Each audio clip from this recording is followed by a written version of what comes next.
আসসালামু আলাইকুম। আমাকে জুম্মা মুবারক।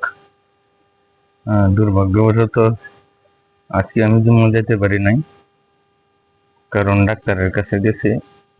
ডাক্তার জুম্মার আগে গেছিলাম, পরীক্ষা নিরীক্ষা দিছে, পরীক্ষা নিরীক্ষা দিয়ে আসছি, আবার যাব। ঘাটা দেখতেছেন, আজকে ঘাটা আর একটু বাড়ছে। আগে তো স্যুপ খাইতে পারছি, এখন সেটাও খেতে পারিনি।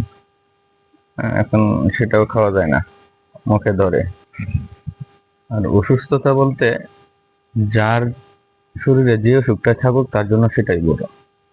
আমি যেমন ভাবতেছি আমার মুখে না হয় অন্য কোনো হইলে, অন্য কোনো জায়গায় হলে ভালো হইতো, অন্য কেউ হয়তো বা অন্য কিছু বলতেছে যে এটা না হলে অন্যটা হইলে ভালো হইতো, দ্রুত চলাফেরা করতে পারতাম। অর্থাৎ যার শরীরে যে রোগটা আছে সেটাই তার জন্য বড়, এটা আমি জানি।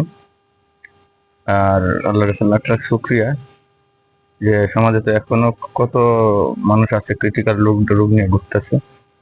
তো আমি তো আপনাদের সঙ্গে কথা বলতে বলতেছি, টপিক দিচ্ছেন না। তো আমার স্কিন ডিজিজ যেটা, সেটা একটু ক্রিটিক্যাল হয়ে দাঁড়াইছে। দেখা যাক, ডাক্তারের পরীক্ষা নিরীক্ষা দিছে, রিপোর্ট দিবে, একটু পরে যাবো, পরে আপনাদেরকে জানাবো। আর আমার জন্য একটু দোয়া করবেন যেন দ্রুত আরোগ্য দান করে আল্লাহ। আমি ভালো থাকবেন সবাই। আল্লাহ হাফেজ।